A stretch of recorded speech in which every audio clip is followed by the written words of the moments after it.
Hello, what's up guys? Good morning po sa inyong lahat. Tara guys, kain po tayo ng prutas. Kaninang umaga, pagkabukas ko po ng refrigerator namin ay nakita ko ang prutas na ubas at saka strawberry. Binili pala ito ni na mama at papa sa Baguio City kahapon. So yan guys, dahil napakainit ng panahon, doon ako sa likod ng bahay sa labas kumain. Okay guys, nasa labas na ako ng aming bahay. Tara, kain po tayo.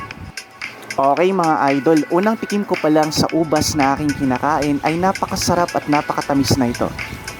Talagang in-enjoy ko po ang pagkain ng prutas dahil bukod sa napakasarap ay masustansya po ito at nakakatulong sa ating immune system.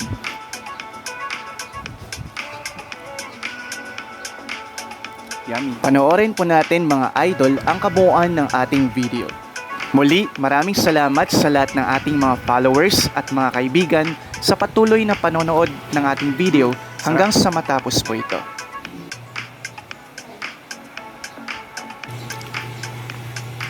Yummy guys, napakatamis.